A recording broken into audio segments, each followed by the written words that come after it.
മുതൽ തുടങ്ങുകയാണ്. നിങ്ങൾ ശ്രദ്ധിച്ചു കേൾക്കുക ആ പറഞ്ഞ ഭാഗം.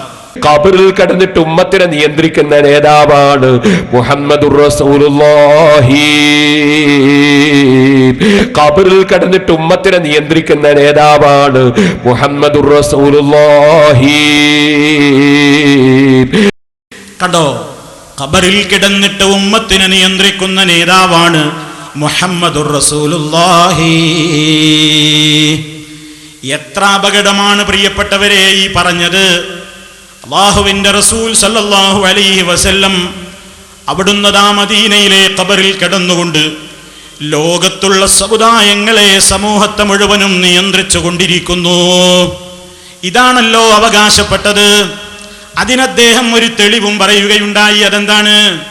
മഹാനായ ഉമർ ഇബ്നുൽ ഖത്താബ് റളിയല്ലാഹു അൻഹുവിന്റെ ഒരു സംഭവമാണ് അദ്ദേഹം എടുത്തുദ്ധരിക്കുന്നത്. എന്തുദ്ധരിക്കുന്നുവോ മുഴുവനും ദുർബലമായ സംഗതികളെ ഉദ്ധരിക്കാറുള്ളൂ. കാരണം ഇസ്ലാമിനല്ലല്ലോ തെളിവ് പറയുന്നത്. അനിസ്ലാമിക ആശയങ്ങൾക്ക് പിന്നെ ഇസ്ലാമിക പ്രമാണങ്ങളിൽ തെളിവും കാണില്ലല്ലോ. എങ്കിൽ പിന്നെ പറയുന്നതും ആ രൂപത്തിലല്ലേ പറയാനൊക്കുകയുള്ളൂ. മഹാനായ ഉമർ ഖത്താബ് റളിയല്ലാഹു തആല അൻഹു ഒരിക്കൽ നോമ്പുകാരനായിരിക്കെ ഉമർ ഖത്താബ് റളിയല്ലാഹു തആല അൻഹു ഭാര്യയെ ചുംബിച്ചു പോയി. അങ്ങനെ നോമ്പുകാരനായിരിക്കെ ചുംബിച്ച് ഉമർ ഖത്താബ് റളിയല്ലാഹു തആല അൻഹു രാത്രി ഉറങ്ങാൻ കിടന്നപ്പോ നബി സല്ലല്ലാഹു അലൈഹി വസല്ലം സ്വപ്നത്തിൽ വരുന്നു.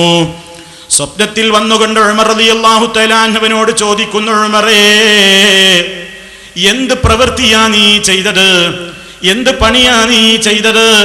ഉമർ ഖത്താബ് റളിയല്ലാഹു തആല അൻഹു ചോദിച്ചു, അല്ലാഹുവിന്റെ റസൂലേ, ഞാൻ എന്താ ചെയ്തത് എനിക്കറിയില്ലല്ലോ. നബി സല്ലല്ലാഹു അലൈഹി വസല്ലം പറഞ്ഞു പോലും, ഉമറേ, നീ നോമ്പുകാരനായിരിക്കെ ചുംബിച്ചു പോയില്ലേ? നീ നോമ്പുകാരനായിരിക്കെ ചുംബിച്ചതെന്തേ?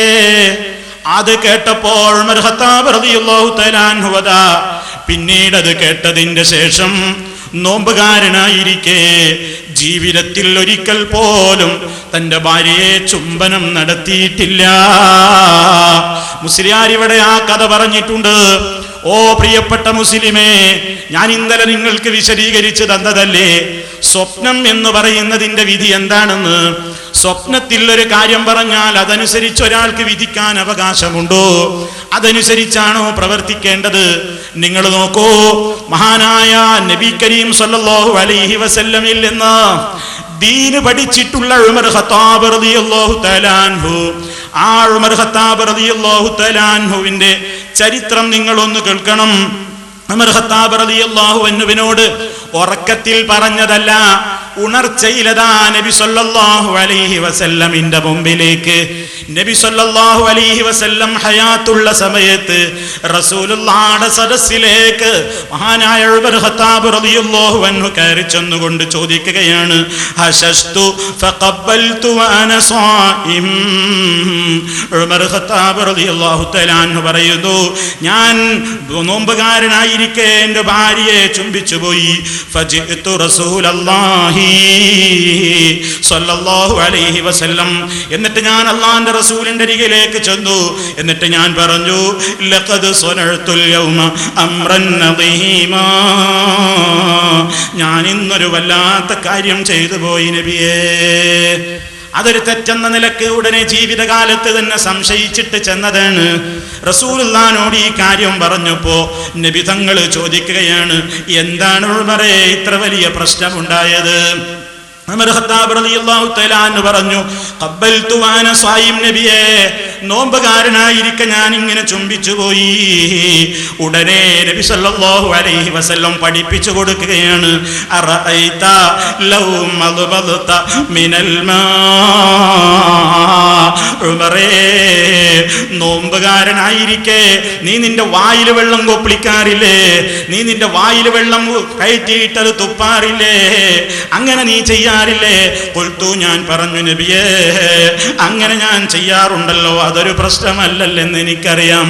എങ്കിൽ നബി സല്ലല്ലാഹു അലൈഹി വസല്ലം പറയുന്നു, പിന്നെ എന്തിനാ ഉമറേ ഒന്ന് ചുംബിച്ചു പോയതിന്റെ പേരിൽ വലിയ പ്രശ്നമായി വന്നത്? എന്താണ് ഇതിലൂടെ അഷ്റഫുൽ ഖൽഖ് ഒരു മസ്അല പഠിപ്പിച്ചത്? മുസ്ലിം ലോകത്തിൽ നിന്നും തർക്കമില്ലാത്ത സംഗതിയാണ് എന്ത്? നോമ്പുകാരനായിരിക്കെ ഒരാൾ തന്റെ ഭാര്യയെ ചുംബിച്ചു പോയിട്ടുണ്ടെങ്കിലും അവന്റെ നോമ്പ് ഫസാദല്ല. ആ ഒരു കാര്യം ഉണർച്ചയിലെ നബി തങ്ങൾ പഠിപ്പിച്ചിട്ടുണ്ട്.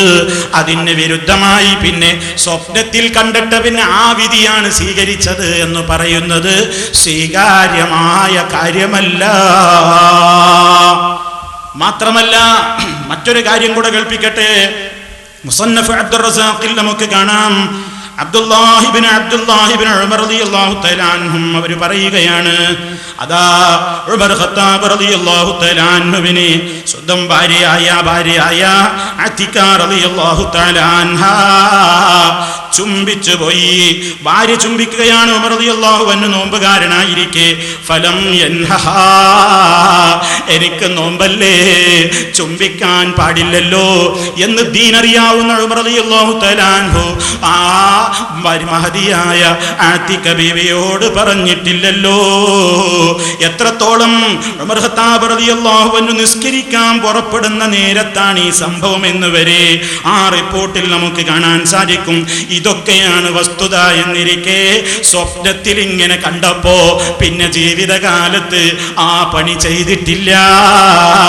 അങ്ങനെ അതാണ് ഹബീബായ സല്ലല്ലാഹു അലൈഹി വസല്ലം അതാ ഖബറിൽ കിടന്നുകൊണ്ട് സമൂഹത്തെ ഉമ്മത്തിനെ മുഴുവൻ നിയന്ത്രിക്കുന്നു എന്നതിന് രേഖയായി പറഞ്ഞതെങ്കിൽ പ്രിയപ്പെട്ട മുസ്ലിയാരോട് പറയട്ടെ, നിങ്ങൾ ഉദ്ധരിച്ച സംഭവം സനദ് കൊണ്ട് ശരിയായ നിലക്ക് സ്ഥാപിക്കാനാവാത്ത നിലക്ക് ആ പരമ്പരയിൽ ദുർബലനായ വ്യക്തിയുള്ള സംഭവമാണ്.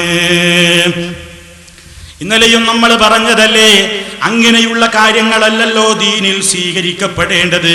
ഞാൻ ഇനിയും ആ സ്വപ്നസംബദ്ധമായ വിഷയത്തിലേക്ക് പ്രവേശിക്കുന്നില്ല. നിങ്ങൾ നോക്കൂ, ഇദ്ദേഹം എന്താണ് പറയുന്നത്? ഖബറിൽ കിടന്നുകൊണ്ട് ഉമ്മത്തിനെ നിയന്ത്രിക്കുന്നു എന്നല്ലേ പറഞ്ഞത്? നിങ്ങൾ നോക്കൂ, മഹാനായ നബി സല്ലല്ലാഹു അലൈഹി വസല്ലമിന്റെ ജീവിതകാലത്ത് അതെല്ലാം നബി സല്ലല്ലാഹു അലൈഹി വസല്ലമിനോട് ഫത്വ ചോദിക്കാൻ സഹാബാക്കൾ വന്നിരുന്നു. അവിടുത്തെ ശ്രദ്ധയിൽ വല്ലതും സഹാബിമാരുടെ പ്രവൃത്തികളിൽ പെട്ട് കഴിഞ്ഞാൽ വളരെ സ്നേഹത്തോടെ നേതാവ് അവർക്ക് തിരുത്തി കൊടുക്കാറുമുണ്ട്. അതല്ലാതെ അവിടുന്ന് വഫാത്തായതിൻ്റെ ശേഷം ഈ ഉമ്മത്തിൽ നടന്ന അത് സ്വഹാബത്തിലാണെങ്കിലും താബിഈങ്ങളിലാണെങ്കിലും താബിഈങ്ങളിലാണെങ്കിലും ഏത് സമൂഹത്തിലാണെങ്കിലും അഷ്റഫുൽ ഖൽഖ് സല്ലല്ലാഹു അലൈഹി വസല്ലം ഇടപെട്ടിട്ടില്ല കേട്ടോ. മുസ്ലിം ലോകത്തിന്റെ ചരിത്രത്തിൽ അങ്ങനെ ഒരു സംഭവമുള്ളതായി പ്രമാണബദ്ധമായ നിലക്ക് ആ നിലക്ക് സ്ഥിരപ്പെട്ട് വന്നിട്ടില്ല കേട്ടോ. നബി തങ്ങൾ ഖബറിൽ കിടന്നുകൊണ്ട് എല്ലാം കണ്ടുകൊണ്ടിരിക്കുകയാണ്, എല്ലാവരുടെയും കേട്ടുകൊണ്ടിരിക്കുകയാണ്, എല്ലാ സംഗതികളും അറിഞ്ഞുകൊണ്ടിരിക്കുന്നു. അതുകൊണ്ട് അവിടുന്ന് ലോകത്തിനെ നിയന്ത്രിക്കുന്നു. ഇത് ഇസ്ലാമികമായ മദ്ഹല്ല കേട്ടോ. ഇത് നബി സല്ലല്ലാഹു അലൈഹി വസല്ലം സമ്മതിച്ചു തന്നിട്ടുള്ള മദ്ഹല്ല. മാത്രമല്ല, ഇവരിപ്പോഴും കള്ളക്കഥകൾ മെനയുന്നുണ്ട്, ഇവരിപ്പോഴും കള്ളക്കഥകൾ പ്രചരിപ്പിക്കുന്നുണ്ട്. അന്നത്തെ കാര്യം മാത്രമല്ല, ഇന്നും ഇവരൊക്കെ മദീനയിൽ അങ്ങ് ചെന്നാൽ ഹബീബിനെ കാണാൻ എന്തെളുപ്പമാണ്. റസൂൽ സല്ലല്ലാഹു അലൈഹി വസല്ലമിനോട് സംസാരിക്കാൻ ഇവർക്ക് എന്തെളുപ്പമാണ്. ഇവരോട് നബി തങ്ങളും ഇങ്ങോട്ട് സംസാരിക്കുകയാണ്. ഇവരുടെ ജീവിതത്തിലുള്ള സംഗതികളെ നബി തങ്ങൾ അതാ വിളിച്ചു പറയുന്നു പോലും. എന്റെ ശബ്ദം ശ്രവിക്കുന്ന ഉമ്മമാരെ, ഉപ്പമാരെ, എന്റെ പ്രിയപ്പെട്ട സഹോദരി സഹോദരന്മാരെ, ഹബീബ് സല്ലല്ലാഹു അലൈഹി വസല്ലമിനെ സംബന്ധിച്ച് സ്നേഹമുണ്ടെന്ന് പറയുന്ന കക്ഷികൾ എന്തൊക്കെ അന്ധവിശ്വാസങ്ങളാണ് ആ മുത്ത് മുസ്തഫ സല്ലല്ലാഹു അലൈഹി അലൈഹി വസല്ലമിന്റെ പേരിൽ പറഞ്ഞുകൊണ്ടിരിക്കുന്നത് അതൊരിക്കലും സമ്മതിച്ചു കൊടുക്കാനാവില്ല കേട്ടോ. ഇന്നും അവര് പ്രചരിപ്പിച്ചു കൊണ്ടിരിക്കുന്ന ഈ ആധുനിക കാലത്തും നടന്നു. ഞങ്ങളോട് സംസാരിച്ചു, ഞങ്ങളെ നിയന്ത്രിച്ചു, അല്ലെങ്കിൽ ഞങ്ങളെ നേതാക്കന്മാരെ നിയന്ത്രിച്ചു എന്നൊക്കെ അവകാശപ്പെടുന്ന ഒരു സമാന സംഭവം നിങ്ങളൊന്ന് കേട്ടോളൂ.